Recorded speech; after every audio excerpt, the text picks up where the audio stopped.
السلام عليكم ورحمة الله وبركاته. إن الحمد لله نحمده ونستعينه ونستغفره ونعوذ بالله من شرور أنفسنا ومن سيئات أعمالنا.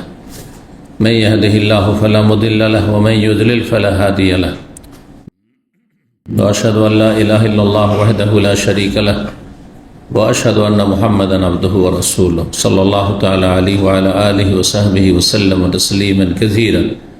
أما بعد فقد قال الإمام البخاري رحمه الله تعالى باب ما يتقى من فتنة المال وقول الله تعالى إنما أموالكم وأولادكم فتنة.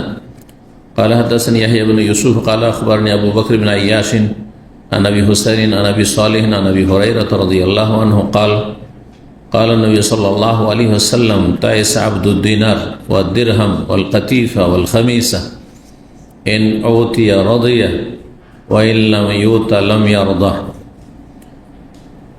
সম্মানিত ভাতৃমণ্ডলী, আল্লাহ রাব্বুল আলামিনের প্রশংসা এবং প্রিয় নবী সাল্লাল্লাহু আলাইহি ওয়াসাল্লামের উপর সালাত ও সালামের পর আজ বুধবার 27শে শাওয়াল 1447 হিজরি মোতাবেক 15 এপ্রিল 2026 আমাদের ধারাবাহিক আলোচনা সহিহুল বুখারীর কিতাবুর রিকাক, হৃদয় স্পর্শী বিষয়।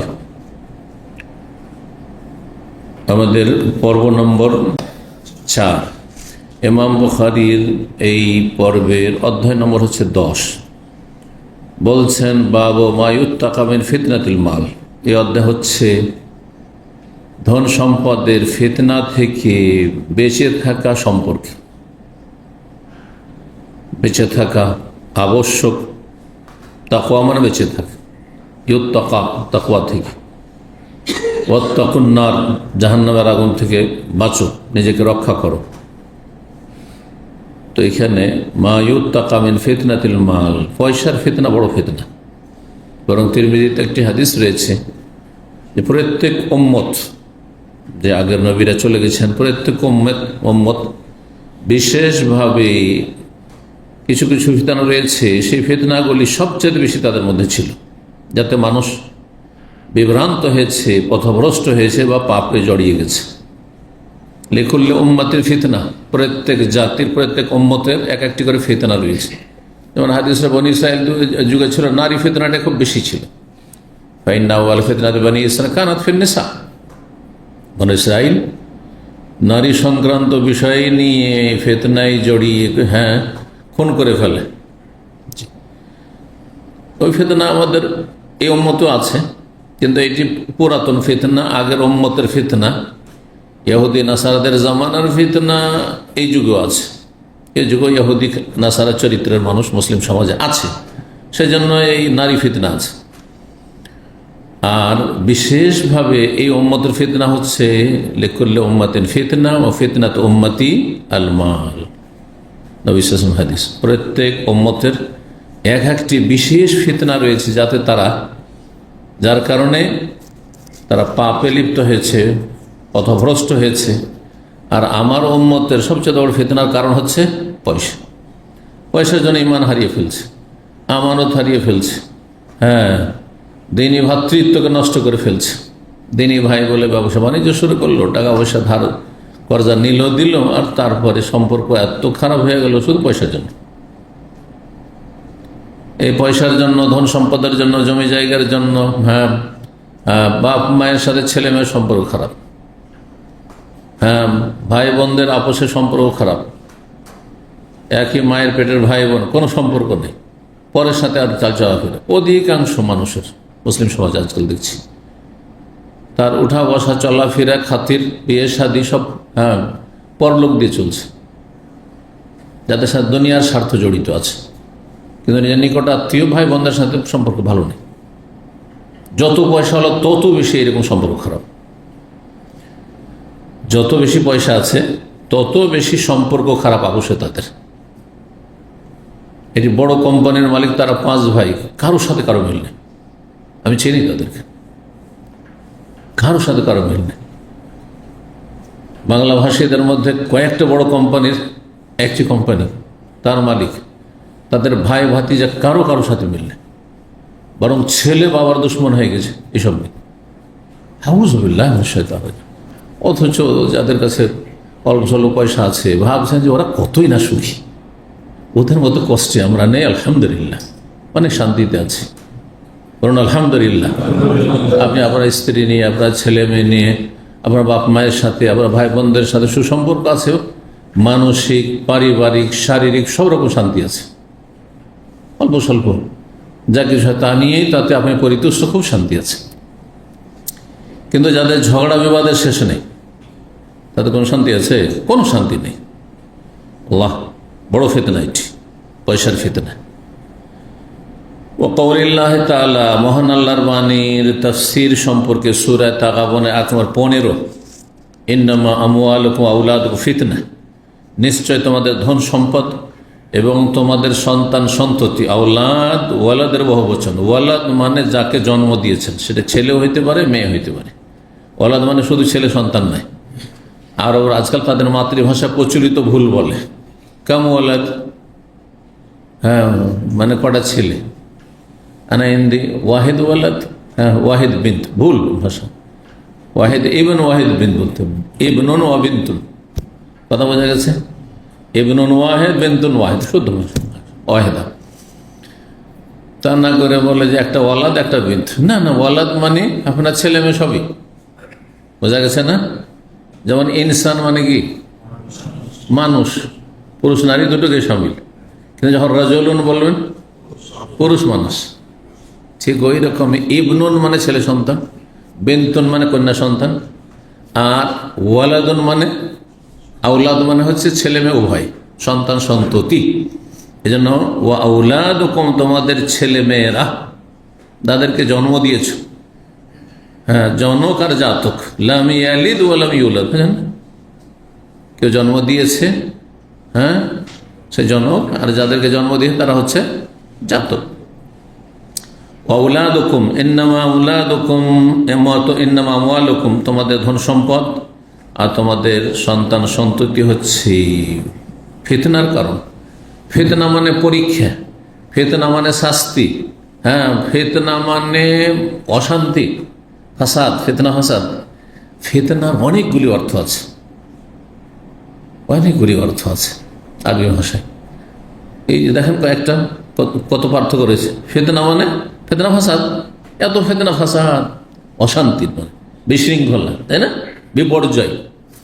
আর ফিতনা মানে পরীক্ষা। ওয়ালাকাদ ফাতান্নাল্লাযীনা মিন ক্বাবলিহিম, তাদের পূর্বে যারা আছে তাদের আমি পরীক্ষা করেছি। ফিতনা মানে ইমতিহান, ফিতনা মানে ইখতিবার, হ্যাঁ পরীক্ষা, এক্সাম। কারণ মানুষের বালা মুসিবতের মাধ্যমে পরীক্ষা হয়,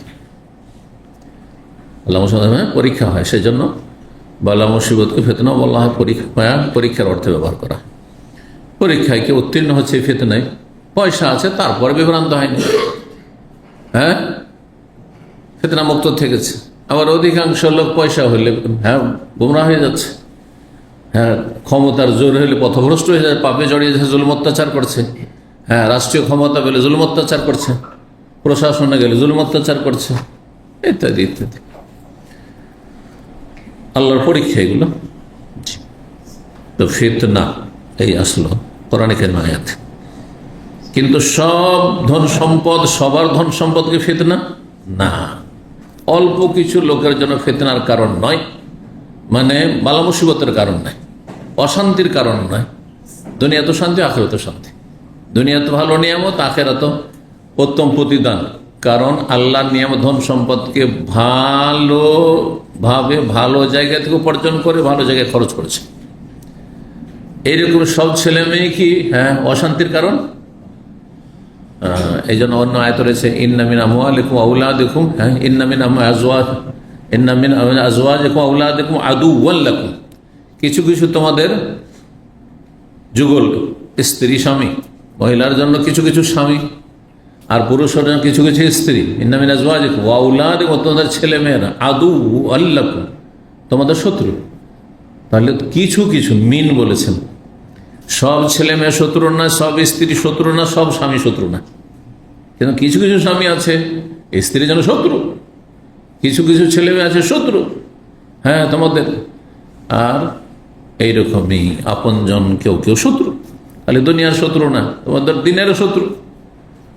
এই ছেলে মেয়ের জন্য পথভ্রষ্ট হয়ে গেলে, বাপ মায়ের জন্য পথভ্রষ্ট হয়ে গেলে, স্ত্রীর জন্য নিজে খারাপ হয়ে গেলে, স্বামীর জন্য হাফেজা আলেমা মাদ্রাসায় পড়ে বেনামাজি, আপনি এরকম বহু যায় মাদ্রাসায় দাওরা পড়েছে, আর তারপর বিয়ে দিয়েছে বাপ মা দুনিয়াদার, বিয়ে দিয়েছে বেদিনের সাথে পয়সা দেখে, ডাক্তার ইঞ্জিনিয়ার দেখে, দুনিয়াদার দেখে, বেনামাজি, পরোয়া করেনি, পয়সা আছে, হেদায়েত হয়ে যাবে। আরে গরিবকে কেন দাও না? যে গরিব আল্লাহ দিবে, পয়সাওয়ালা হয়ে যাবে, ধনী হয়ে যাবে, তখন কেন আল্লাহর ভরসা থাকে না? একসঙ্গে দুনিয়াদাররা কিন্তু এই স্বভাবের, এটা বেদিন বেনামাজি বিয়ে দিয়ে দিচ্ছে, বলছে আল্লাহর কাছে দোয়া করছি, আশা করছি হেদায়েত হয়ে যাবে। তো যেমন আল্লাহর কাছে আশা করছেন, দোয়া করছেন হেদায়েতের বেদিনকে মেয়ে দিয়ে বোন দিয়ে, তেমন একটা গরিব পথের ফকিরকে ফুটপাতিয়াকে মেয়ে দেন, বোন দেন, আর বলে আল্লাহর কাছে দোয়া করছে, আশা করছে ধনী হয়ে যাবে। কিন্তু মাপকাঠি একরকম নয়, দাঁড়িয়ে পাল্লা আলাদা আলাদা হয়ে যাচ্ছে কেন? তার মানে ইমানে ভেজাল আছে, ইমানে আল্লাহর উপর আস্থা ভরসায় ভেজাল আছে অধিকাংশ মানুষের। তো তারপরে হাদিস 6435 নম্বর, আবু হুরায়রা রাদিয়াল্লাহু তাআলা আনহু সাহাবী বর্ণনাকারী, তিনি বলেন নবী সাল্লাল্লাহু আলাইহি ওয়াসাল্লাম বলেছেন, তায়েসা আবদুদ দিনারি ওয়াদ দিরহামি ওয়াল কাতিফাতি ওয়াল খামিস। তায়েসা মানে ধ্বংস হওয়া, হালাকা, ক্ষতিগ্রস্ত হওয়া, ব্যর্থ হওয়া। আর আবদুন মানে গোলাম, দাস। দিনার স্বর্ণ মুদ্রা, দিরহাম রৌপ্য মুদ্রা। আজকালকার বিভিন্ন দেশে দিনার দিরহাম আছে, এটা নামকরণ হয়েছে, কাগজের নোট দিনার দিরহাম। কিন্তু প্রাচীন যুগে যদি স্বর্ণের মুদ্রা হইতো তাহলে ওকে বলা হতো দিনার, আর রৌপ্য মুদ্রা যদি হইতো, আর অধিকাংশ বিশ্বে কাগজের নোট আসার আগে 200-250 বছর আগে, কাগজের নোটের বয়স বেশি না, 2 থেকে 250 বছর। একবার সূক্ষ্মভাবে দেখেছি, পাবেন এটা সার্চ দিলে, যে প্রথম কাগজের নোট কোন দেশ থেকে শুরু হয়, আর কখন শুরু হয়, কত সালে শুরু। তার আগে মানুষ লেনদেন করতো কি দিয়ে? রৌপ্য মুদ্রা, রূপার টাকা দিয়ে, সহজ ভাষায় চাঁদির টাকা বা রূপার টাকা দিয়ে। আমার দাদার দাদা হাজি হেমায়াতুল্লাহ রাহিমাহুল্লাহ তাআলা, আমি যেহেতু বংশ পরম্পরা তার উপরেও জানি, 8 পুরুষ পর্যন্ত আমি জানার সুযোগ পেয়েছি, আর এর বেশি আমার দাদারা জানাইতে পারেনি। এতটা আমি মুখস্থ করে লিখে রেখেছি আমার কম্পিউটারে। আমার ওই যেই যুগে কম্পিউটার কিছু ছিল না, তখন আমার কাছে নোটবুক বা লিখনি ছিল, তাতে ডায়েরিতে। তারপরে আমার ছেলে মেয়ে সবাইকে মুখস্থ করে দিচ্ছে, কারণ বংশ পরম্পরা সিলসিলা মুখস্থ রাখা এটা একটা সওয়াবের কাজ। জি, এটা একটা নেকির কাজ। এর মাধ্যমে আপনি আত্মীয়দের সাথে সুসম্পর্ক রাখবেন। নবী সাল্লাল্লাহু আলাইহি ওয়াসাল্লাম সহিহ হাদিস, তাআল্লামু মিন আনসাবিকুম মা তাসিলুনা বিহি আরহামাকুম। তোমরা তোমাদের বংশ পরম্পরা, নাসাব, বংশের সিলসিলা তোমরা শিখে রাখিও, মনে রাখিও, জেনে রাখিও। মা তাসিলুনা বিহি, যার মাধ্যমে সুসম্পর্ক রাখবে, আরহামও তোমাদের নিকট আত্মীয়দের সাথে। যখনই জানতে পারবেন একজন চিটাগাং থেকে এসছেন আপনাদেরকেও, আর একজন এসেছেন অনেক দূর ধরে, একবারে নীলফামারীতে, কোথায় ওই আপনার বরগুনা থেকে এসেছেন, বুঝতে পারছেন না? আর আসার পরে আপনিও 10 পুরুষ জানছেন, আর ও 10 পুরুষ জানছে। ভাই আপনার বংশ পরম্পরা বললেন, তো বলছে যে এই বলতে বলতে বলতে, যেমন নবী সাল্লাল্লাহু আলাইহি ওয়াসাল্লাম বংশ পরম্পরা গিয়ে ইসমাইল ইব্রাহিমে পৌঁছে গেল, আর আরেকজন এসে তার সিলসিলা মনে রেখেছে, ওই ইসমাইল ইব্রাহিম পর্যন্ত পৌঁছে গেল। তাহলে এখন যার সাথে পরিচয়টা হয়ে গেল যে ওনার সিলসিলা বংশের আর আমার সিলসিলা একই জায়গায় মিলছে, আত্মীয় হয়ে গেল না? আত্মীয় হয়ে গেল না? তখন তার সাথে আলাদা একটা খাতির থাকবে, যেটা আমার রক্তের সম্পর্কীয় লোক, এটা আমার বংশের লোক, থাকবে না? থাকবে না? জি হ্যাঁ। অপরিচিত জায়গায় কেউ পরিচিত নাই, নতুন একজন প্রবাসী এসছে আর পেয়ে গেছে নিজের বংশের, কোনো চেনা পরিচয় ছিল, কতটা খাতির হবে? হইতে পারে না এটা যে একই বংশের লোক, কিছু চিটাঙ্গা আছে, তো কিছু দিনাজপুর আছে। আচ্ছা, একজন আহলে হাদিসদের বড় আলেম, জি, জমিয়তে আহলে হাদিস 40 বছরের যিনি সভাপতি ছিলেন, ডক্টর আব্দুল বারী রাহিমাহুল্লাহ তাআলা, তার আব্বার নাম কেউ বলতে পারেন? কেউ জানেন না। কিন্তু আমাদের ফাসেক ফাজের পাপিষ্ট দুনিয়ার টপ 10 ধনকুব, তাদের নাম আর মুখস্থ রাখেন, ফালতু কাজ করেন। জি, তার বাপ চাচা দুইজন বাগ্মি আলেম ছিলেন। আবদুল্লাহ কাফি আল কোরেশি তিনি চাচা, তিনি সন্তান ছিলেন। আর আবদুল্লাহিল বাকি বা ওবায়দুল্লাহ আল বাকি তিনি ছিলেন তার আব্বা, ডক্টর আব্দুল বারির আব্বা। জি, তার পিতার নাম ছিল মৌলানা আব্দুল হাদি।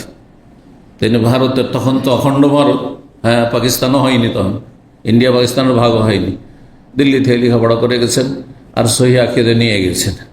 আর যাওয়ার পর দেখছেন যে চিটাগাং তো শিরক আর বিদাতের আখড়া, বুঝতে পারছেন, মাজার পূজা আর পীর পূজা। আর তখনকার যুগে এর চাইতে বেশি ছিল।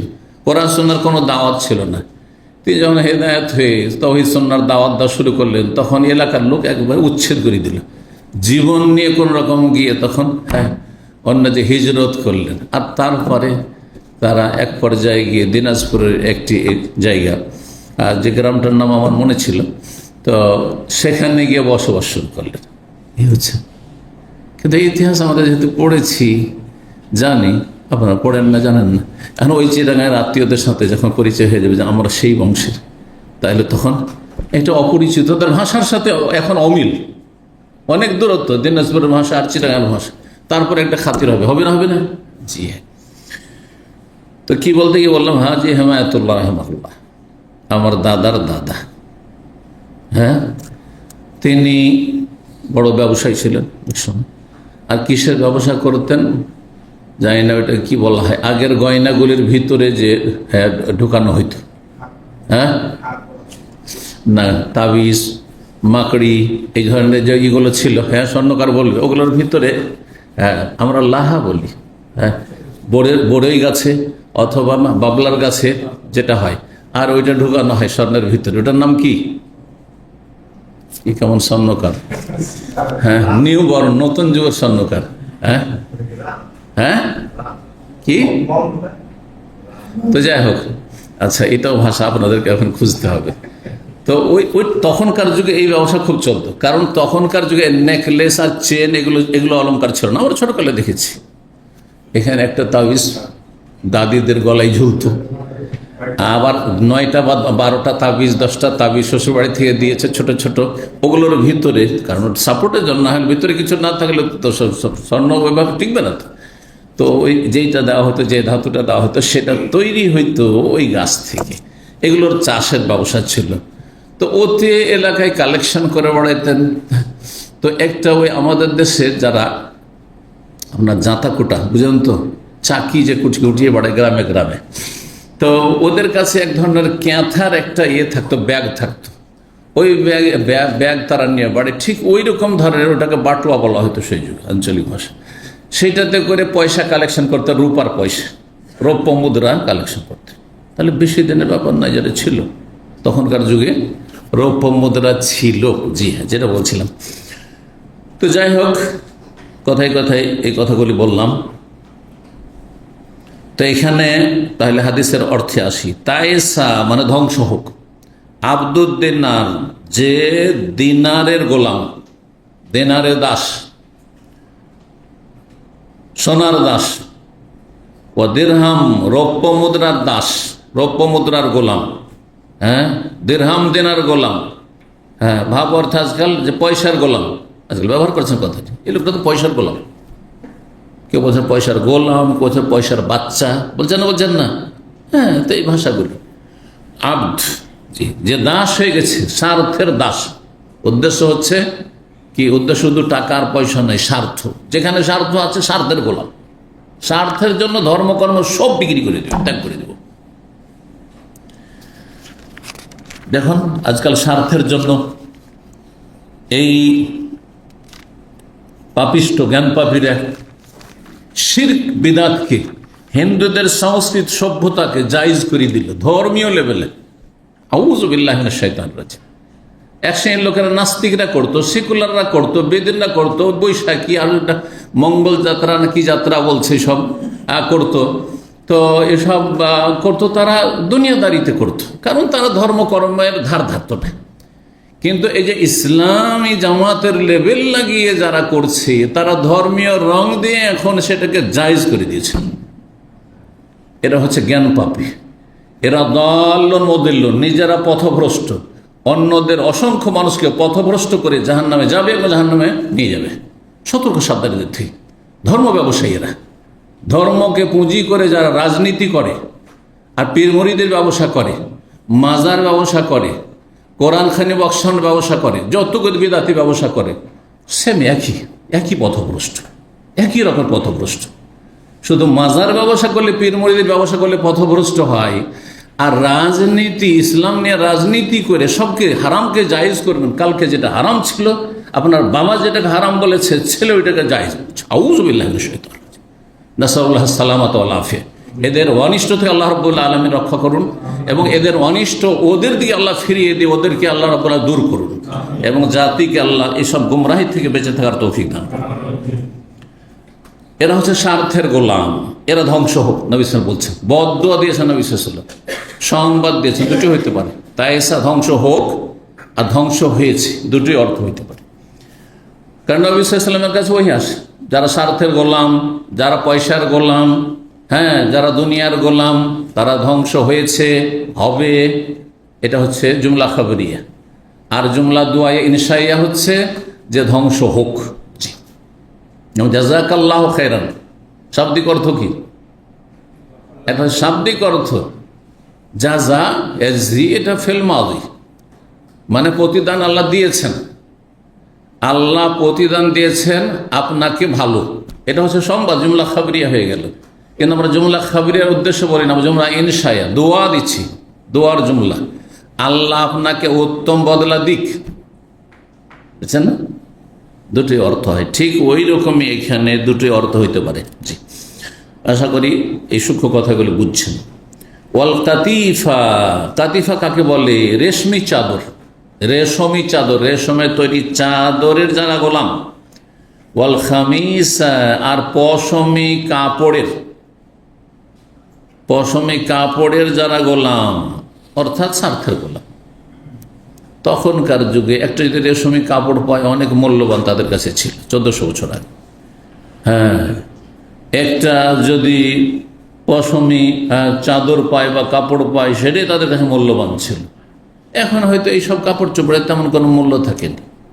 এখন মূল্য লেটেস্ট একটা ফোন 5000 6000, তার চাইতে আরও কিছু বেশি, এইটার মূল্য আছে। আজকাল মেয়েদের, এখন যাদের মেয়েরা আছে, মেয়েদেরকে যদি বলেন যে তোমাকে একটা নেকলেস মালা দিই 20,000 রিয়ালের, তো বলবে না না লাগবে না, আমাকে একটা লেটেস্ট মোবাইল লাগবে, যদিও তার দাম 5,000। আল্লাহ পরীক্ষিত, ভালো পরীক্ষা করে দেখবে। মেয়েরা যখন বড় হয়ে আসছে, যখন বিয়ে শাড়ি দিতে হয়, বলবেন যে তোমাকে একটা নেকলেস দেবো, না একটা মোবাইল দেবো। তাহলে বুঝতে পারবেন যে মানুষের নেশা কোন দিকে যাচ্ছে, কোন ফিতরার দিকে যাচ্ছে। মানুষ মনে হচ্ছে যে আল্লাহ যদি এই মোবাইল ছিনিয়ে নেই, আল্লাহ যদি এই ইন্টারনেট ফ্যাসিলিটি ছিনিয়ে নেই, তো অধিকাংশ লোক হার্ট অ্যাটাক করে মরে যাবে, হার্ট অ্যাটাক করে মরে যাবে। যাই কি হলো, অন্ধকারে শেষ। না হলে আপনি নিজেকে পরীক্ষা করার জন্য, যদি আপনার নেশা থাকে যে সবসময় মোবাইল দেখছেন, সবসময় ইন্টারনেট নিয়ে পড়ে আছেন, 10টা দিন আপনি একেবারে যেন কার উপর রাগ করেছেন, সাথে কথা বলবো এরকম মোবাইল রাগ করেছেন, রেখে দেন মোবাইলকে, ড্রয়ার বন্ধ করে চাবি নিজের কাছে রাখেন না, নাহলে সামলাতে পারবেন না। আপনার মদের নেশা, গাঁজা হেরোইনের নেশা, আর আপনার ওই বিড়ি সিগারেটের নেশার চাইতে বেশি নেশা হয়ে গেছে। ওই চাবিটা আমাকে দিয়ে দেবেন, ড্রয়ার বন্ধ করে মোবাইলটা আমাকে চাবিটা দিয়ে দেবেন। আপনার 10টা দিন আপনাকে চাবিটা আমানত থাকলে, 10 দিন আমি দেবো না, কিন্তু দেখেন আপনার কি অবস্থা হয়, তাহলে বুঝতে পারেন কোথায় আছেন আপনি। অথচ কোরআনের সাথে কোনো সম্পর্ক নেই, না তেলাওয়াত, না অর্থ বুঝা। আল্লাহ হিদায়াত করুন। সর্বনাশ এসবের যারা গোলাম। ইন ওতিয়া, এরা কেমন? যারা স্বার্থের গোলাম। ইন ওতিয়া রাজিয়া, এদেরকে যদি কিছু দেওয়া হয় তো সন্তুষ্ট, খুব খুশি, পেলে খুশি। সাদিক বন্ধু কখন খুশি?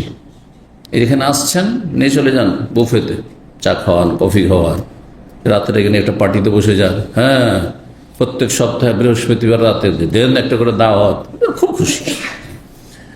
যদি এইরকম লোক হয়, হ্যাঁ, ধার দিলে খুশি।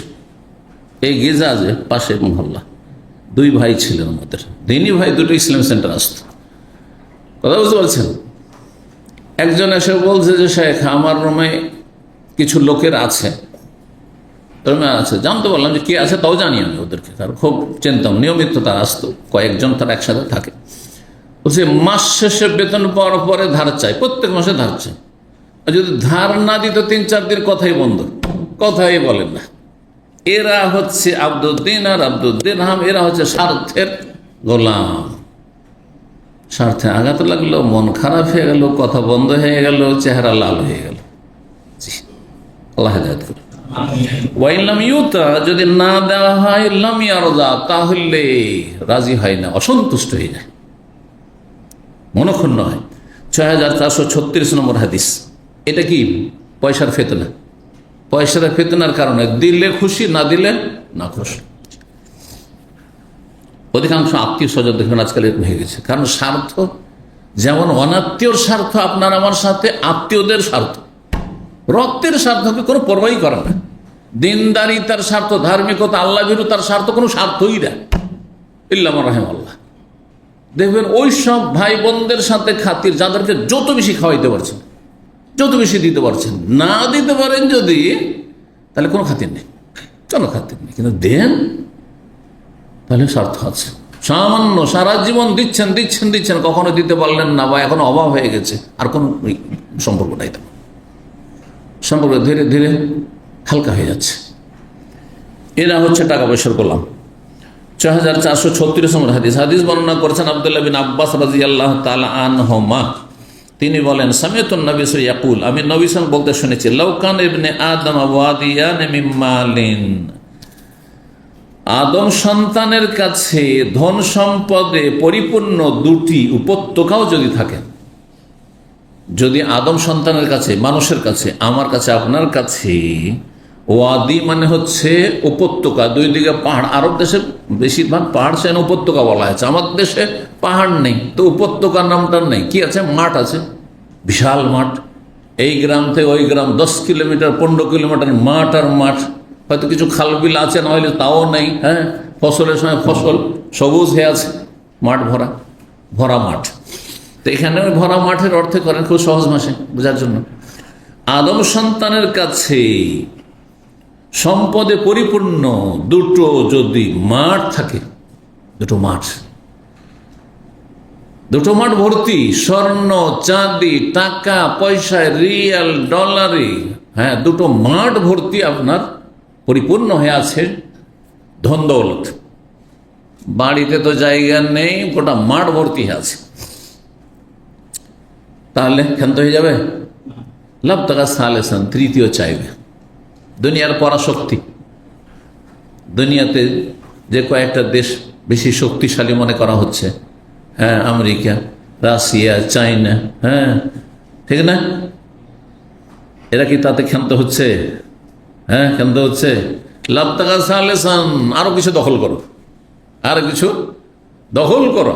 জি, অন্য দেশে যেসব সম্পদ আছে সেগুলোর ওপর, হ্যাঁ, পুরো, হ্যাঁ, মালিকানা প্রতিষ্ঠিত করা, যাতে ইচ্ছা মতো সেটা আমরা ব্যবহার করতে পারি, নিয়ে আসতে পারি।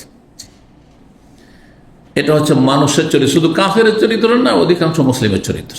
কারণ মান খানা কাবলাকুম, ভবিষ্যৎবাণী, এমন একটা সময় আসবে যে মুসলিম জাতি তোমরা, তোমাদের পূর্ববর্তী জাতি ইহুদি নাসারাদের পদে পদে তোমরা অনুকরণ করবে।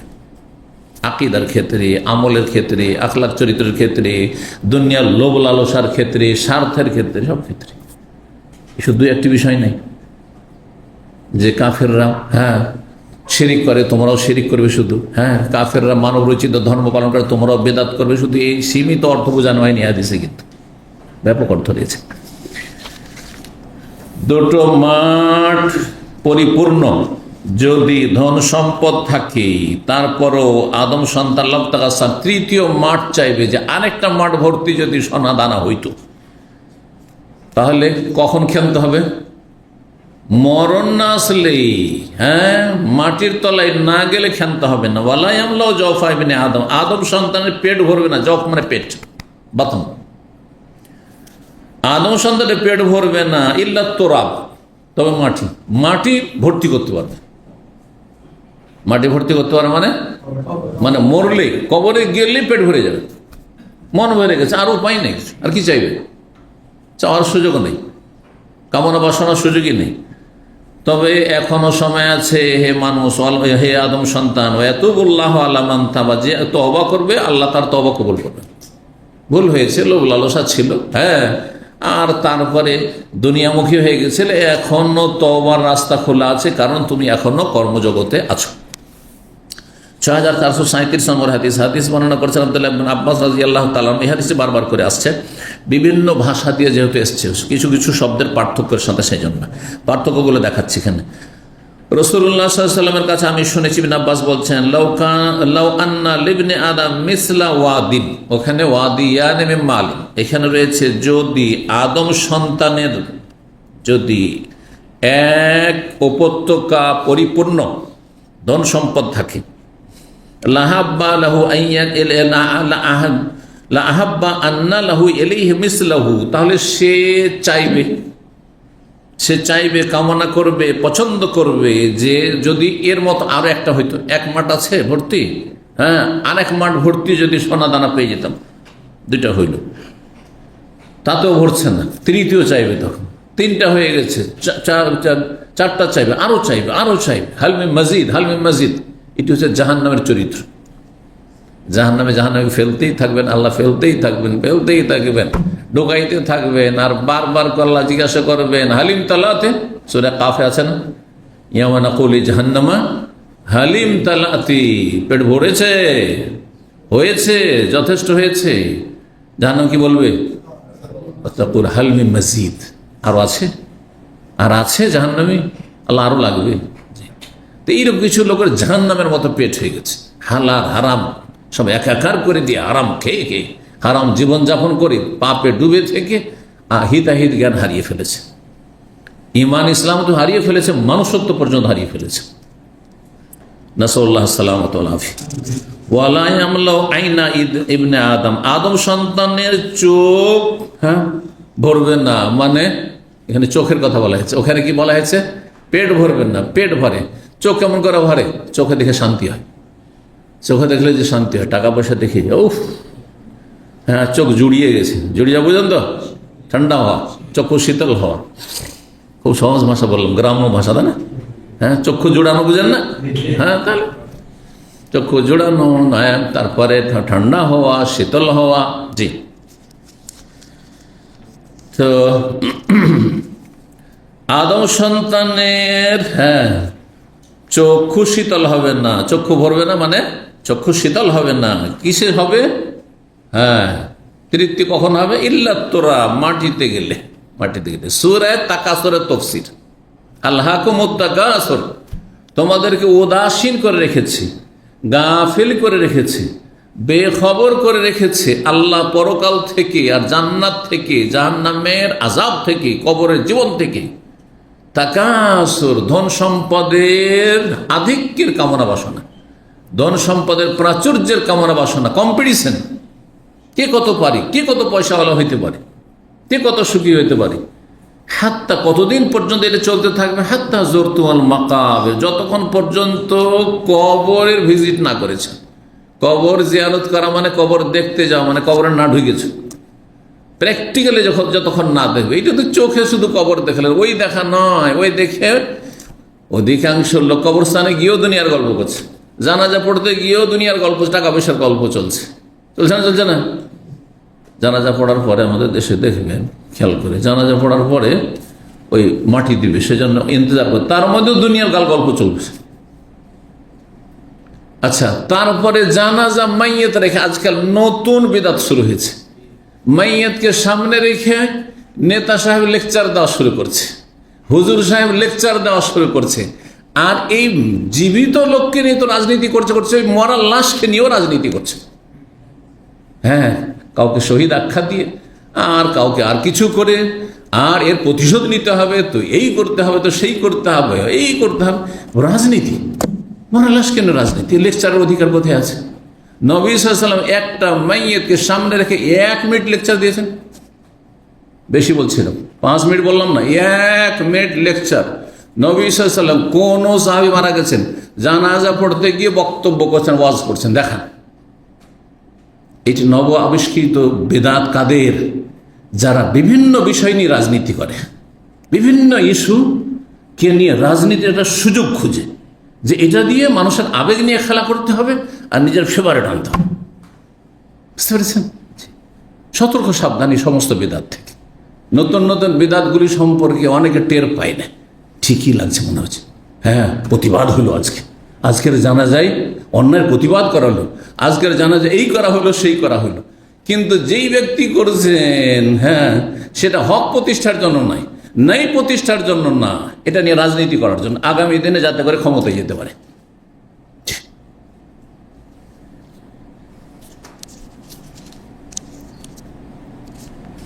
আল্লাহ কুমত্তাজুরতমল মাকাবের বলছিলাম, জি আসছে ওটা ওইখানে। ওয়াতুবুল্লাহ আলা মান তাবা, তবে যে তওবা করবে আল্লাহ তার তওবা কবুল করবেন। ইবনে আব্বাস বলেন, ফালা আদরি, আমার জানা নেই। তিনি সন্দেহান ছিলেন যে এই হাদিসটি হাদিস না কোরআন। উনি ভাবতেন যে এটা কোরআনের আয়াত। আল্লাহ মুত্তাকাসির নাজিলের আগে অনেক সাহাবায়ে কেরাম মনে করতেন এটা কোরআনের আয়াত। তাই বলছেন আমার জানা নেই, মিনাল কোরআন হুয়া আমলা, এটি কোরআনের অংশ নাকি হাদিস নবী সাল্লাল্লাহু আলাইহি ওয়াসাল্লামের। লাউ কানা লিবনে আদম ওয়াদিয়ান মিমা লাবতাগা সালিসান ওয়ালা ইয়ামলা জাওফা ইবনে আদম ইল্লা তুরা ওয়া ইয়াতুবুল্লাহু আলা মান তাবা, এটিকে অনেকে কোরআনের আয়াত মনে করতেন। জি, কোরআনের আয়াত না হাদিস কেমন করে পার্থক্য করতে পারবেন যদি আপনাদের জিজ্ঞাসা করা হয়? আমি একটি ধরেন আরবিতে বললাম, আর আপনারা মাশাআল্লাহ অনেকটা শিখেছেন, কিছুটা শিখেছেন, যদি বলি এটা আয়াত না হাদিস, কেমন করে পার্থক্য করতে পারবেন? দেখি আপনাদের বিদ্যার দৌড় কতটুকু। হ্যাঁ,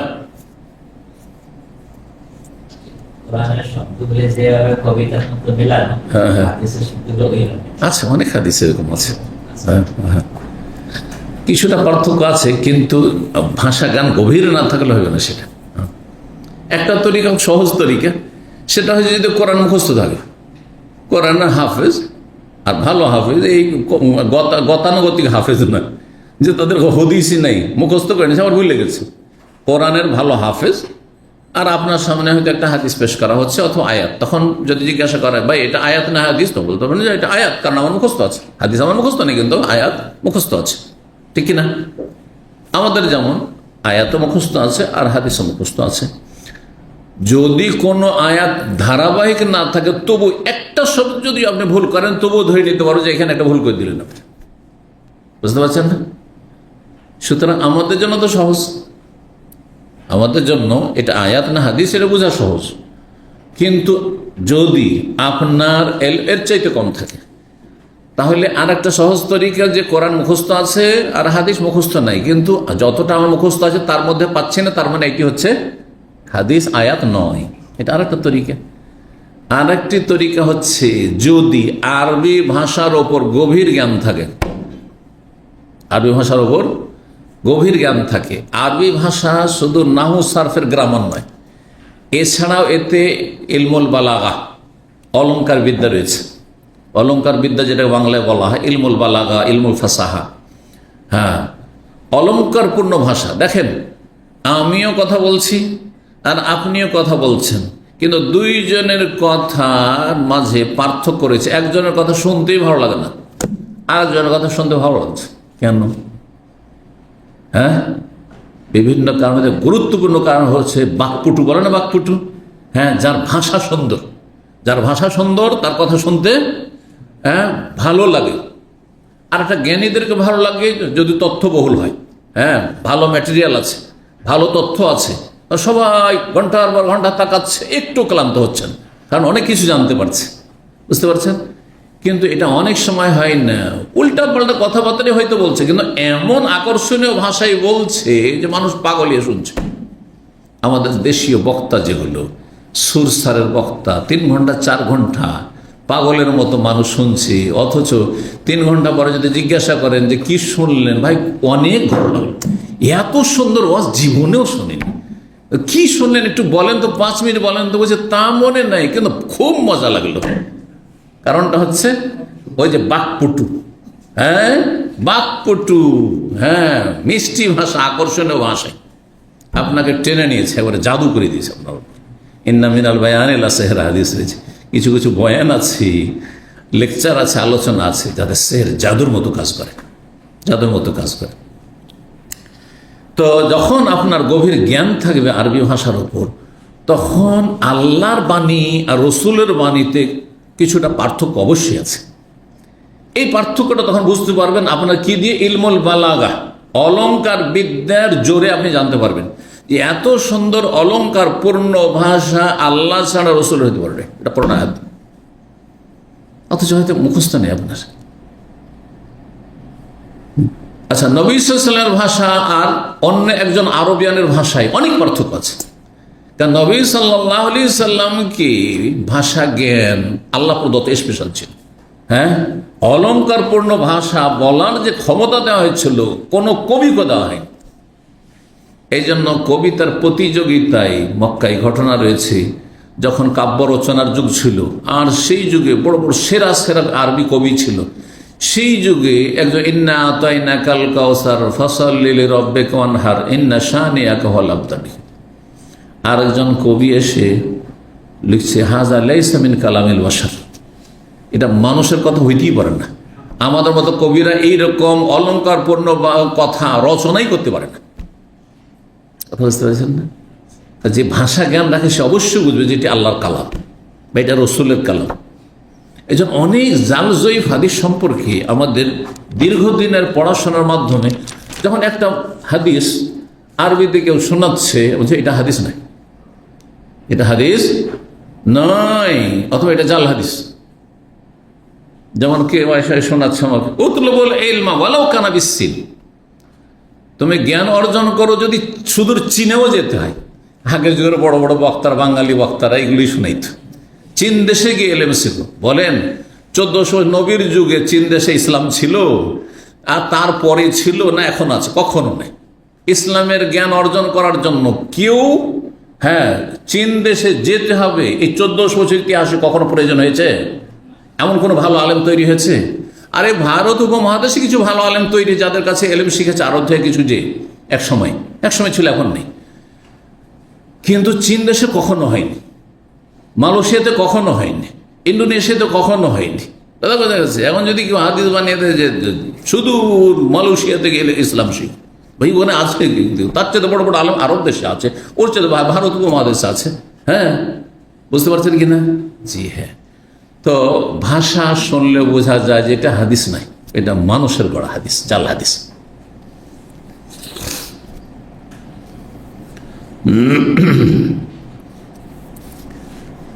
হ্যাঁ, ইবনে আব্বাস বলছেন যে আমার সন্দেহ হতো যে এটি কোরআন না কোরআন অংশ না। কালা সামিত ইবনে জুবাইর, আব্দুল্লাহ বিন জুবাইর রাদিয়াল্লাহু তাআলা আনহু আমাকে বলতে শুনেছি, ইয়াকুলু যালিকা আল মেম্বারে, তিনি এই কথাটি মেম্বারে বলতেন, যেহেতু তিনি কয়েক বছর মক্কায় খলিফা ছিলেন, মক্কায় তিনি খেলাফত কায়েম করেছিলেন। আব্দুল্লাহ বিন জুবাইর রাদিয়াল্লাহু তাআলা আনহুমা সাহাবীর ছেলে, সাহাবী। তো তিনি সেই সময় মক্কায় মেম্বারে খুতবার সময় ভাষণে বলতেন, লাউ কানা লিবনে আদম ওয়াদিয়ান মা লাবতাগা সালিসান, মানুষের যদি 2 মাঠ ভর্তি স্বর্ণ চাঁদির ধন সম্পদ থাকে, তাহলে তৃতীয়টা সে কামনা করবে, আরও যদি হইতো, আরও যদি পেতাম। জি, লোভ সামলাতে পারে না। 6438 নম্বর হাদিস বর্ণনা করছেন আব্বাস ইবনে সাহল ইবনে সাদ, তিনি বলেন সামিতু ইবনে জুবাইর, আমি আব্দুল্লাহ ইবনে জুবাইর রাদিয়াল্লাহু তাআলা আনহুকে বলতে শুনেছি, আলাল মেম্বারে চেপে, বে মক্কা, মক্কাতুল মুকাররমায়, ফি খুতবাতিহি, তার ভাষণে, তার খুতবায়, শাসক হিসাবে, খলিফা হিসাবে। এখন তিনি বলেন, ইয়া আইয়ুহান নাস, মানব সকল, ইন্নান নবী কানা ইয়াকুল, নবী সাল্লাল্লাহু আলাইহি ওয়াসাল্লাম বলতেন এই হাদিসটি, লাউ আন্না ইবনা আদম উতিয়া ওয়াদিয়ান মালআন মিন যাহাবিন, যদি আদম সন্তানকে একটি মাঠ পরিপূর্ণ স্বর্ণ দেওয়া হয়, মিন যাহাব এখানে বলা হয়েছে, ওখানে রয়েছে মাল, ধন সম্পদ স্বর্ণ ছাড়া আর অন্য কিছু হইতে পারে। জি, স্বর্ণ তাহলে আহাব্বা ইলাইহি সানিয়ান, তাহলে সে কি করবে? লালায়িত থাকবে কিসের জন্য? আহাব্বা মানে পছন্দ করবে, লালায়িত হবে কিসের জন্য? তৃতীয় মাঠের জন্য। জি, তৃতীয় মাঠ ভর্তি যদি পেয়ে যেতাম। ওয়ালা উতিয়া সানিয়ান, দ্বিতীয়টা যদি দিয়ে দেওয়া হয়, হ্যাঁ প্রথম একটি দেওয়া হলো, দ্বিতীয় জন লালায়িত থাকবে। দ্বিতীয়টি দেওয়া হয় আহাব্বা ইলাইহি সালিসান, তৃতীয় মাঠ পরিপূর্ণ ধন সম্পদের জন্য লালায়িত হবে। ওয়ালা ইয়াসুদ্দু জওফা ইবনে আদম, ওখানে ওয়ালা ইয়ামলা, মালা ইয়ামলা মানে হ্যাঁ পরিপূর্ণ হওয়া, ভর্তি হওয়া, আর সাদ্দা ইয়াসুদ্দু মানে বন্ধ করা। যখন কোনো কিছু ভর্তি হয়ে যায় তখন সেটাকে বন্ধ করে দেয়, তাই না? ওয়ালা ইয়াসুদ্দু জওফা, আদম সন্তানের পেট ভরবে না ইল্লা তুরাব, তবে মাটিতে, মাটি দিয়ে পেট ভর্তি হবে, মানে মাটিতে দাফন হইলেই তখন মন ভরবে। হয়তো বললাহ আলা মান তাবা। 6439 নম্বর হাদিস বর্ণনা করেছেন আনাস বিন মালিক রাদিয়াল্লাহু তাআলা। এখানে আরো একটি দেখার বিষয়, এই হাদিসটি কয়েকজন সাহাবী বর্ণনা করেছেন। প্রথম আব্দুল্লাহ বিন আব্বাস, তারপরে বর্ণনা করেছেন আব্দুল্লাহ বিন জুবাইর, তারপরে বর্ণনা করেছেন এখানে আনাস বিন মালিক রাদিয়াল্লাহু তাআলা, ঠিক না? জি। বলছেন যে আনাস রাদিয়াল্লাহু তাআলা বলেন আন্না রাসূলুল্লাহ বলেছেন, লাউ আন্না লিবনি আদামা ওয়াদিয়াম মিন যাহাবিন, যদি আদম সন্তানের এক মাঠ পরিপূর্ণ স্বর্ণ থাকে, আহাব্বা আন ইয়াকুনা লাহু ওয়াদিয়ান, সে চাইবে, লালায়িত হবে 2 মাঠ পরিপূর্ণ স্বর্ণের জন্য। ওয়ালা ইয়ামলা ফাহু, তার মুখ, এই যে ফাহু মানে ফামুন আর ফাউহুন, দুটো শব্দ, ফাউহুন থেকে ফামুন হয়েছে। ফামুন মানে মুখ ও গহ্বর, ওয়াজহুন মানে চেহারা, হ্যাঁ কথা বুঝতে পারছেন না? আর ফামুন মানে মুখ ও গহ্বর, মুখ। তো এখানে মুখের কথা বলা হয়েছে, তাহলে হাদিস কি আসলো? একটি আসলো চোখের কথা, আইন ইবনে আদম, চোখের কথা। চোখ মানুষের ভর্তি হয় মানে চক্ষু শীতল হয়, ধন সম্পদ পেলে হ্যাঁ মনটা ঠান্ডা হয়ে, চোখ ঠান্ডা হয়েছে। আর মন ঠান্ডা হয়। তারপরে পেট ভর্তি হয়, হ্যাঁ কারণ পেটের স্বার্থে সব কিছু করছেন আপনি, পেটের স্বার্থে। মানুষের পানাহারটা একটা গুরুত্বপূর্ণ স্বার্থ। আর এখানে কি রয়েছে? মুখের কথা, কারণ পেটে পানাহার যায় মুখ দিয়ে, সেজন্য মুখের কথা এসছে। তাহলে বর্ণনাকারী বিভিন্ন ভাষায় হাদিসটি বর্ণনা করেছেন। এগুলোকে বলা হয় রিওয়ায়াত বিল মানা। হয়তো নবী সাল্লাল্লাহু আলাইহি ওয়াসাল্লাম একটি শব্দ বলেছেন, কিন্তু বিভিন্ন সাহাবায়ে কেরাম হ্যাঁ অর্থটি পেশ করেছেন, হুবহু শব্দটি উল্লেখ হয়তো করেননি। এই জন্য শব্দের পার্থক্য হয়েছে। ওয়ালা ইয়ামলাউ ফাহু মানে ফাহু ইবনে আদম, এই আদম সন্তানের মুখ ভর্তি হবে না ইল্লা তুরাব, বা মুখ ভর্তি করতে পারবে না ইল্লা তুরাব, মাটি ভর্তি করতে পারবে। মরবে তখন সব ঠান্ডা হয়ে যাবে, যে স্বার্থ পুরা হয়ে যাবে। ওয়াতুবুল্লাহু আলা মান তাবা। 6440 নম্বর হাদিস মনে করছেন আনাস রাদিয়াল্লাহু তাআলা, তিনি বলেন উবাই ইবনে কাব রাদিয়াল্লাহু তাআলা থেকে বর্ণনা করে। উবাই ইবনে কাব প্রখ্যাত কারি, হাফেজ ছিলেন, হাফেজ কোরআন বলে মশহুর ছিলেন। কাল কুন্না নোরা হাযা মিনাল কোরআন, আমরা এই হাদিসটিকে কোরআনের অংশ মনে করতাম। প্রথম দিকে যখন নবী সাল্লাল্লাহু আলাইহি ওয়াসাল্লাম এই হাদিসটি বলেন, তো সরাসরি অনেকে শোনেননি, হ্যাঁ কারো মাধ্যমে শুনেছেন, কিন্তু কথাটি এত গুরুত্বপূর্ণ যে আমরা নবী সাল্লাল্লাহু হাদিস নাম মনে করেন, আমরা কি মনে করতাম? কোরআনের একটি আয়াত বা অংশ মনে করতাম। হাত্তা নাযালাত, ততদিন পর্যন্ত যতদিন পর্যন্ত এই সূরা তাকাসুর নাযিল হয়নি। যখন সূরা তাকাসুর নাযিল হয়ে গেল, আলহাকুমুত তাকাসুর হাত্তা যুরতুল মাকাবির, কাল্লা সাওফা তা'লামুন সুম্মা কাল্লা সাওফা তা'লামুন কাল্লা লাউ তা'লামুন ইলমাল ইয়াকিন লা তারাউন্নাল জাহিম, এই পয়সার জন্য জাহান্নাম দেখতে হবে, জাহান্নামে যেতে হবে। জি, পয়সার যদি অপব্যবহার হয়ে থাকে। জি, তো এই আয়াত বা এই সূরা নাযিলের পরে তখন আমরা জানতে পারলাম যে সূরা তাকাসুর হচ্ছে কোরআন, আর লাউ কানা লিবনি আদওয়াদিয়ান মিম্মা লাম তাকা সালিসান, ওটি হচ্ছে রাসূলুল্লাহ সাল্লাল্লাহু আলাইহি ওয়াসাল্লাম হাদিস। জি, 11 নম্বর অধ্যায় হচ্ছে বাবু কওলিন নবী সাল্লাল্লাহু আলাইহি ওয়াসাল্লাম, এই অধ্যায়ে নবী সাল্লাল্লাহু আলাইহি ওয়াসাল্লামের এই মূল্যবান বাণী সম্পর্কে। হাযাল মালু খাজিরাতুন হুলওয়া, এই ধন সম্পদ হচ্ছে সবুজ শ্যামল। ধন সম্পদকে সবুজ শ্যামলের সাথে তুলনা কেন করলেন? এটা রূপক অর্থে, এই নয় যে ধন সম্পদ দেখতে সবুজ, মোবাইলটা দেখতে সবুজ নাকি? হ্যাঁ, ধন সম্পদ, টাকা পয়সাগুলি, রিয়াল ডলার দেখতে সবুজ, হ্যাঁ স্বর্ণ দেখতে সবুজ। আসল ধন সম্পদ হচ্ছে স্বর্ণ, গোল্ড দেখতে সবুজ। কিন্তু সবুজ শ্যামল কেন বললেন? কারণ দুনিয়াতে যতই কিছু দেখেন না কেন, সবুজ শ্যামলে যে মনটা ঠান্ডা হয় ওটা আলাদা, তাই না? আকর্ষণীয়, উদ্দেশ্য হচ্ছে ধন সম্পদ হচ্ছে বড় আকর্ষণীয়, মোহের। হাযাল মালু খাযিরাতুন, সবুজ শ্যামল, হুলওয়াতুন, আর সুমিষ্ট। যেমন মিষ্টি তেমন দেখতেও মজা। দেখেন কোন খাবার বেশি করে আপনি খেতে পারবেন রুচিকর, যে খাবার দেখতেও ভালো লাগে আর খেতেও ভালো লাগে, সুস্বাদু। কিন্তু প্রথমে দেখতে যদি একবারে খারাপ লাগে খেতে পারবেন না। জানি না আপনাদের মানে স্বভাব কেমন, কিন্তু আমার ওই রকম। আগে দেখতে সুন্দর হইতে হবে, তারপরে খাওয়া দাওয়া শুরু। যদি নতুন কোনো খাবার হয়, নতুন কোনো খাবার হলে আগে কি হবে, দেখতে সুন্দর হবে। এই জন্য প্রথম যখন সৌদি আরব আসি, 1 বছর এই সাদা পানির মতো ঝোল, আর আপনার ওই খাসির এত বড় বড় গোস্তের টুকরো, আর একবার পানি পানি হয়ে আছে এবারে ঝোলগুলো, আর তারপরে আবার পাঁঠার গন্ধ। এক তো গন্ধে একটা অভক্তি চলে আসে, তারপরও দেখে ঝোল দেখে অভক্তি চলে আসে। 1 বছর একবার ছুঁইতেই পারি না। এত মদিনা মসজিদে আপনার ইয়েতে মতামে ক্যান্টিনে চেষ্টা করেছি খেতে, 1 বছর খেতে পারিনি। তারপরে মানুষ ধীরে ধীরে অভ্যাস করলে কি না হয়। তারপরে তখন এমন খেতে শুরু করলাম যে তার চেয়ে বেশি মজা আর কিছুই লাগতো না। অথচ গরুর গোস্ত থাকতো, তারপরে চিকেন থাকতো, তারপরে মাছ থাকতো, ফিশ থাকতো, ওইটাই ভালো লাগতো। বুঝতে পারছেন? একসময় আমার লাইফে এসছে, জীবনের দেশে তো আপনার এই মাকারোনা, পাস্তা, আর তারপরে আপনার এই ইন্ডোমি, এগুলো খেয়ে অভ্যাস ছিল না। তো ইন্ডোমি দেখলে আর পাস্তা দেখলে যেমন একটা দেখলে অরুচি চলে আসতো, কারণ ওই কেঁচোর মতো। কথা বুঝতে পারছেন? তখনই অরুচি। আমি অনেক বছর খেতে পারিনি, 1 বছর 2 বছর না। আমার মদিনা ইউনিভার্সিটি যুগে খেতে পারি, মদিনা ইউনিভার্সিটিতে দেওয়া হয়তো রাত্রে একবার অপশন হিসাবে দেওয়া হয়তো, এটা খাও ওইটা খাও। জীবনে ছুঁইনি। আর একটু এমনি সাদা করে ওরা পাক করে, আমাদের পাকে আবার একটা স্বাদ আছে, হ্যাঁ, মশলা টসলা কিছু দিয়ে। তো যাই হোক, দীর্ঘ সময় খেতে পারি। তারপর দেখি ছেলে মেয়েরা তো এগুলির পাগল, পাস্তার পাগল।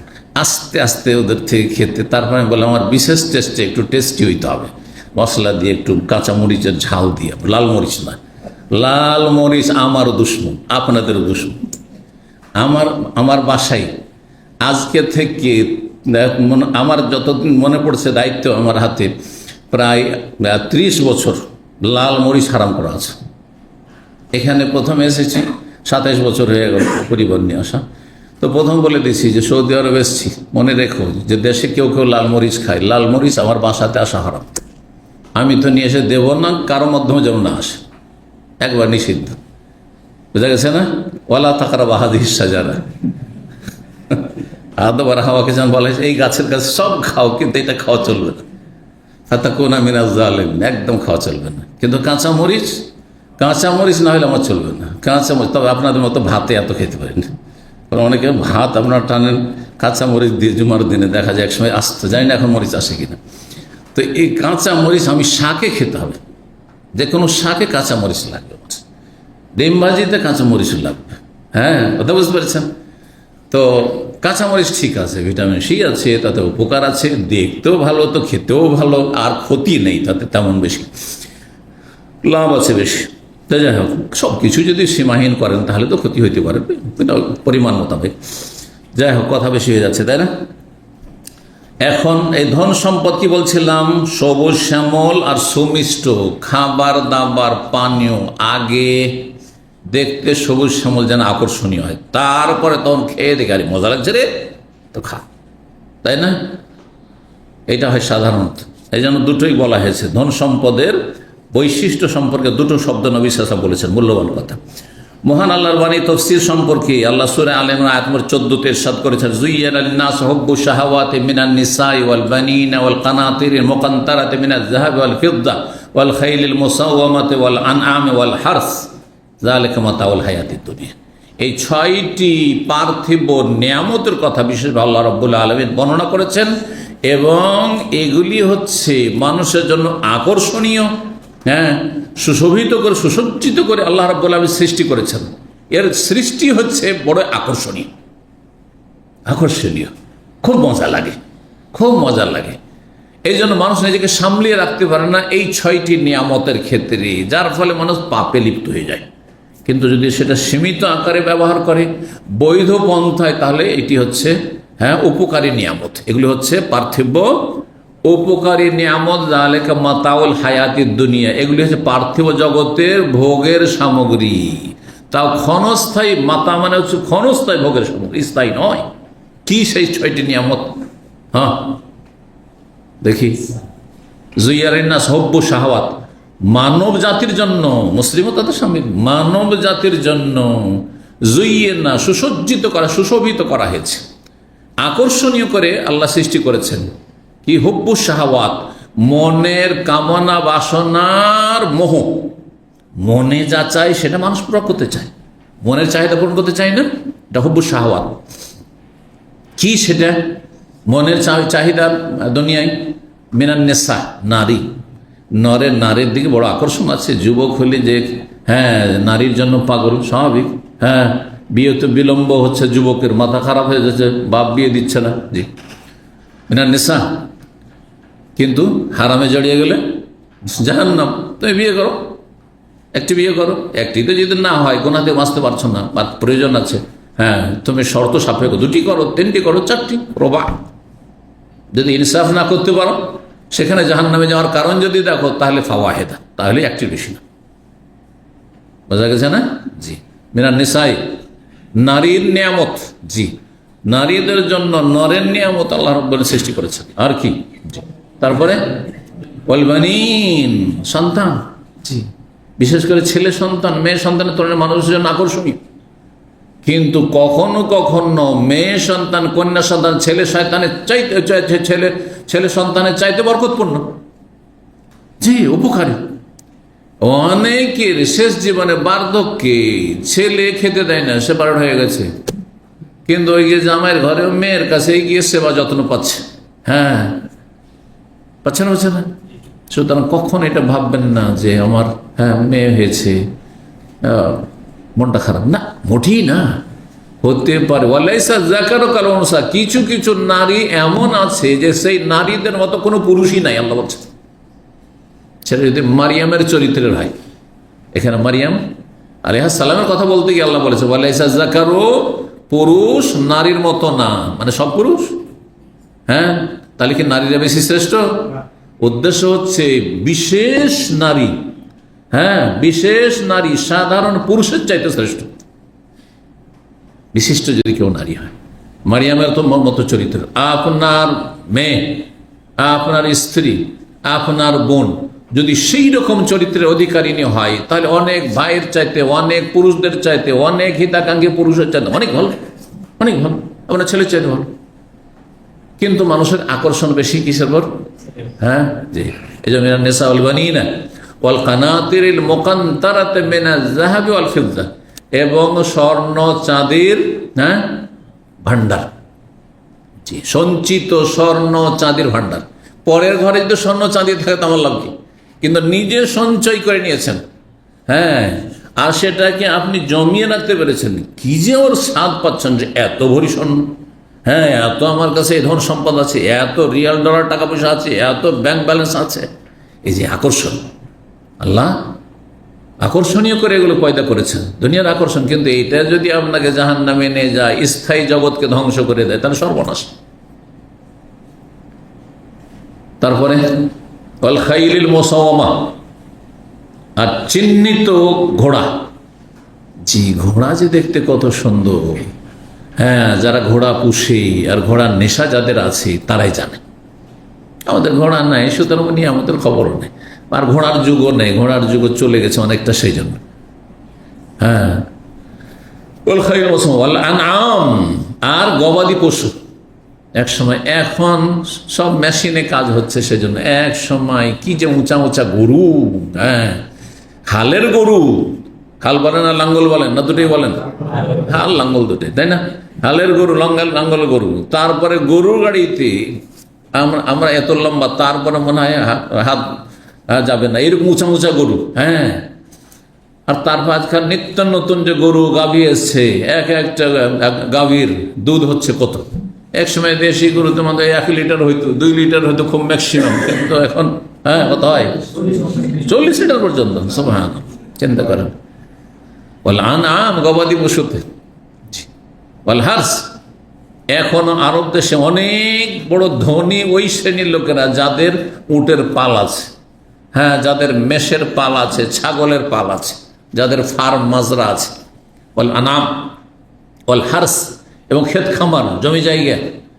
এক সময় জমি জায়গার এত গুরুত্ব ছিল, চাষের জমি, এখন তো গুরুত্বই নেই। কারণ মানুষ দেখছে চাষ করে লাভ নাই, হ্যাঁ, ভূতের মতো খাটো, আর শেষখানে যত টাকা খরচ করলাম তত টাকা উঠিয়ে নিয়ে আসতে হিমশিম খাচ্ছে। কিন্তু এক সময় ছিল, এইটাই ছিল মূল সম্পদ মানুষের। আর মানুষ গৌরব করতো, দেখতাম একজনের 20 বিঘার দাগ বুঝেন, হ্যাঁ, 20 বিঘা, মানে একসাথে 20 বিঘা জমি। আরে কি তাদের দাপট, আর কি তাদের অহংকার, হ্যাঁ, আর সবুজ হয়ে আছে মাঠ, তাদের সব মাঠ আমার। জি জি, ওয়াল আনাম ওয়াল হার্স যালিকা মাতাউল হায়াতিদ দুনিয়া, এগুলি হচ্ছে পার্থিব জগতের ক্ষণিকের ভোগের সামগ্রী, ক্ষণস্থায়ী নিয়ামত। তাহলে স্থায়ী নিয়ামতের স্বপ্ন দেখতে হবে নাকি? তার জন্য মরিয়া হইতে উদ্গিরি হইতে হবে, তার জন্য মেহনত করতে হবে। আল্লাহ যেন আমাদেরকে তৌফিক দান করেন। এ দুনিয়ার এই মোহের বস্তুগুলি, লোভ লালসা আকর্ষণীয় বস্তুগুলি জান্নাত থেকে যেন সরিয়ে না দেয় আপনাকে, জান্নাতের রাস্তা থেকে যেন আপনাকে অবস্থিত না করে দেয়, সরিয়ে না দেয়। যে আপনি আষাঢ় খেয়ে পড়ে গেলেন রাস্তায় গিয়ে, দুনিয়ার লোভ লালসায় গিয়ে আপনি আখেরাত জান্নাত হারিয়ে দিলেন, নারী ফিতনায় গিয়ে জান্নাত হারিয়ে দিলেন, পয়সার ফিতনায় গিয়ে জান্নাত হারিয়ে দিলেন, ছেলে মেয়েদের ফিতনায় গিয়ে জান্নাত হারিয়ে দিলেন। জনবল, একসময় জনবলের খুব মূল্য ছিল গ্রামে গঞ্জে, যেহেতু গোত্রীয় লড়াই মারামারি চলতো, লাঠি নিয়ে। আজকাল এক শ্রেণী মূর্খরা করছে, এখনো করছে, হ্যাঁ, তো জনবলের খুব মূল্য ছিল এক সময়। তো এইগুলো যদি জাহান্নামে নিয়ে চলে যায়, জান্নাত থেকে যদি সরিয়ে দেয়, জান্নাতের পথ থেকে, তাহলে আপনি ক্ষতিগ্রস্ত। সাবধান, এই নিয়ামতগুলি কি কাজে ব্যবহার করতে হবে?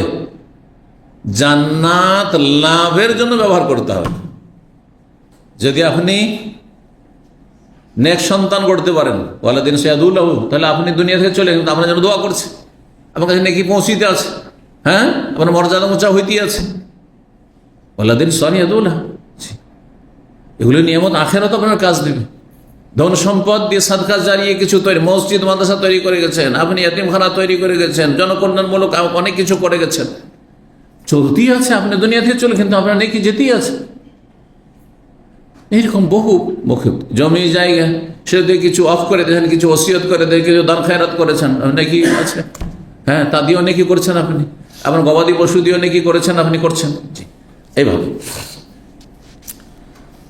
তো এই ছিল লম্বা আয়াতের অংশ বললাম। কালা ওমর রাদিয়াল্লাহু তাআলা বলেন, খুব মূল্যবান বাণী, আল্লাহুম্মা ইন্না লা নাস্তাতিউ ইল্লা আন নাফরাহা বিমা যায়্যানতাহু লানা, হে আল্লাহ, যা কিছু আমাদের জন্য তুমি আকর্ষণীয় করেছো, দুনিয়ায় যা তুমি আকর্ষণীয় করে পয়দা করেছো, তাছাড়া আমরা খুশি হইতে সক্ষম নই।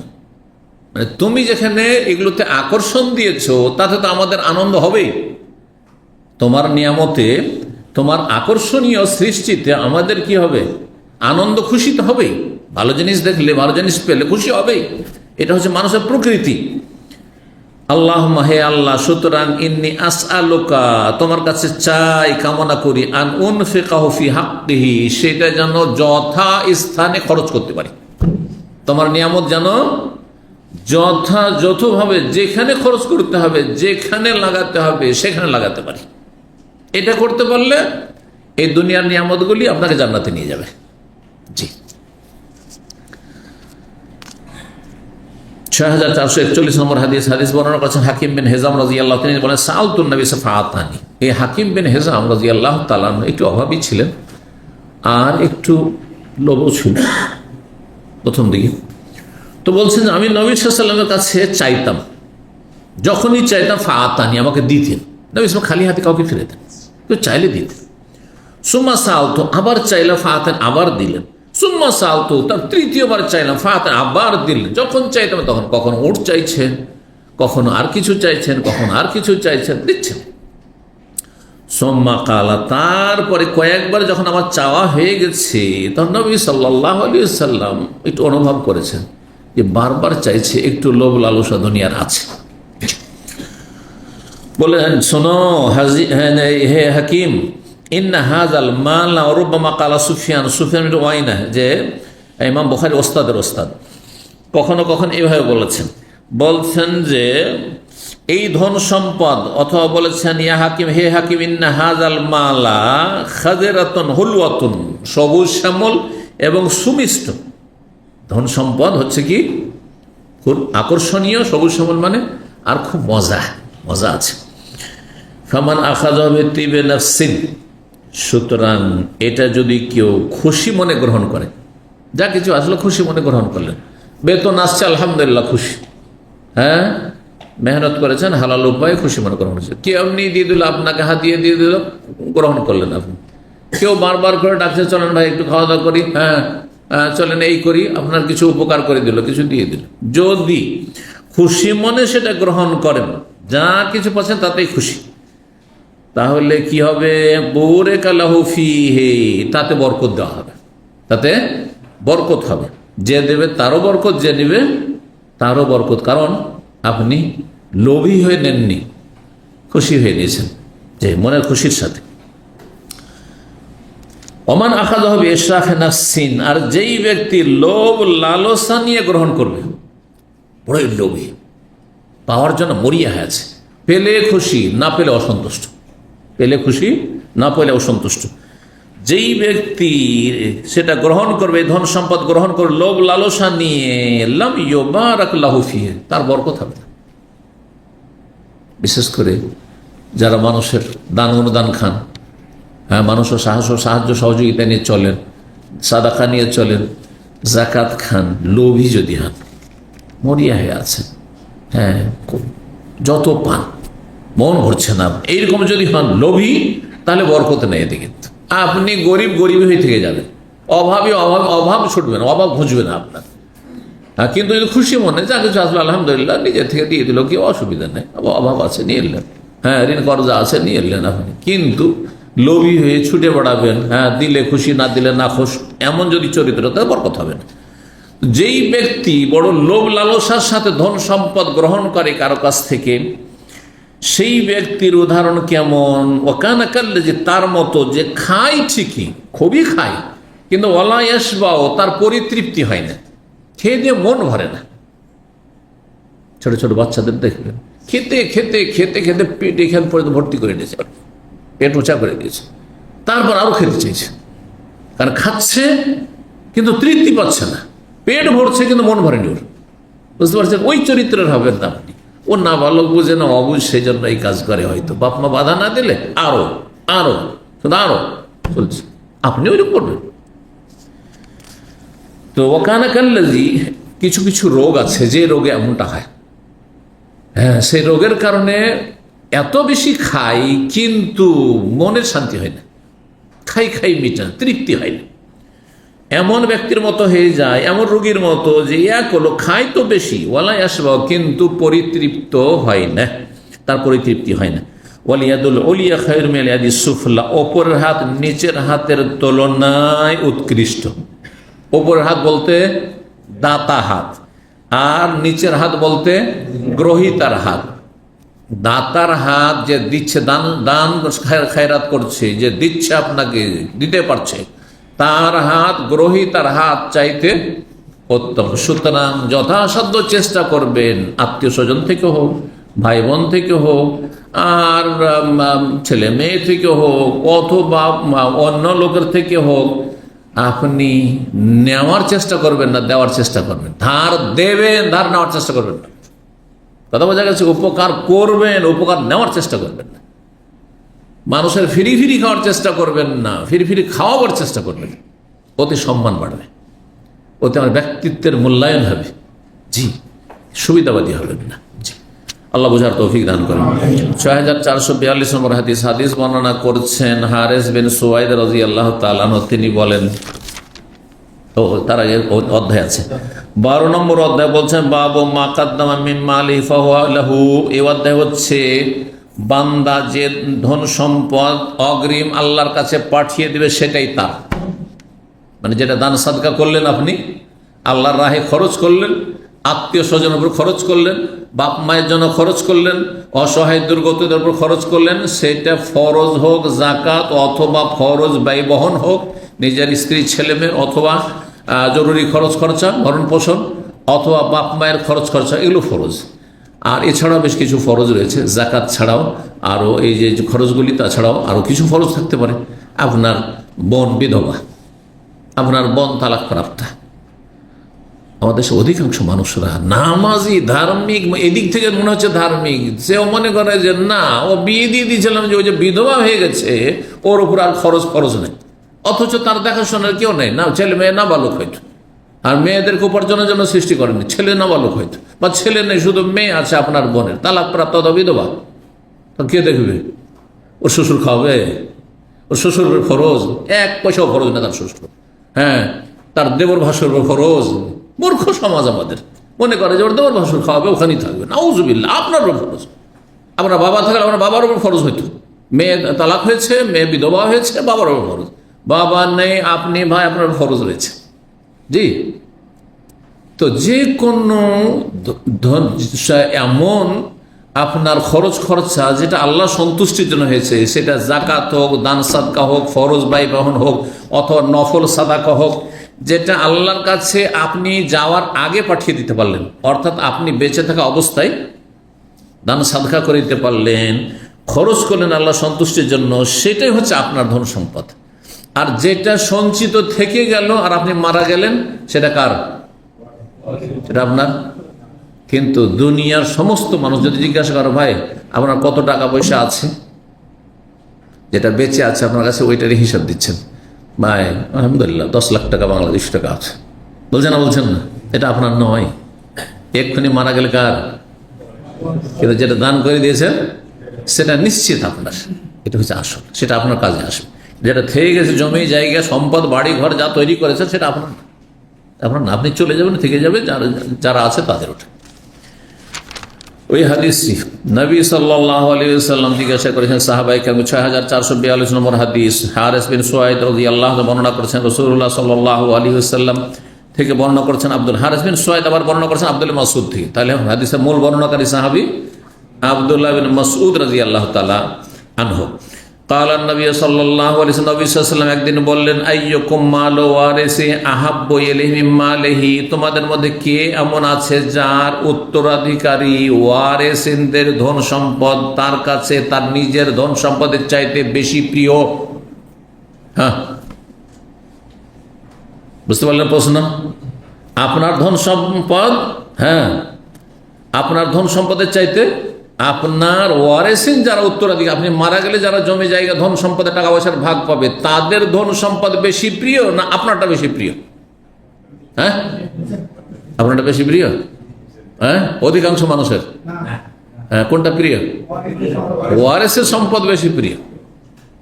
এই জন্য তো বললাম যে যেটা জমা আছে ব্যাংক ব্যালেন্স, সেটাকে আপনি হিসাব দেখাচ্ছেন, যেটা আর যে আপনি লাখ লাখ টাকা জাকাত দিয়েছেন বা সাদকা করেছেন, ওইটাই আসল আপনার। হ্যাঁ, আপনি যা ইসলামের খেদমতে চাঁদা দিয়েছেন, মসজিদ মাদ্রাসা করেছেন, যা কিছু আল্লাহ সন্তুষ্ট ব্যয় করেছেন, ছেলে মেয়ে মানুষ করার জন্য বা আপনার বৃদ্ধ বাপ মার উপরে যা খরচ করেছেন, আর তাদের চিকিৎসায় যা খরচ করেছেন, তাদের ভরণ পোষণে যা খরচ করেছেন, তাদের জন্য বাড়ি তৈরি করেছেন, যা খরচ করেছেন, ভাই বোনগুলিকে বড় করে তালিম তরবিয়ত দিয়ে তাদের বিয়ে শাদী দিয়েছেন, বিশেষ করে বোনদের, এটাই আপনার ধন সম্পদ। যেটা খরচ করে ফেলেছেন আল্লাহ সন্তুষ্টির জন্য, সেটি হচ্ছে আপনার সম্পদ সুনিশ্চিত। আর যেটি আপনার কাছে অবশিষ্ট আছে, সেটি এক্ষুনি মারা গেলে আপনার নাম মাল ওয়ারিসেক, আপনার ওয়ারিসিন উত্তরাধিকারীদের মাল। তো সওয়াল কি ছিল? তোমাদের মধ্যে কে আছে যার উত্তরাধিকারীদের ধন সম্পদ তার কাছে বেশি প্রিয় মিম্মালি, তার নিজের সম্পদের চাইতে?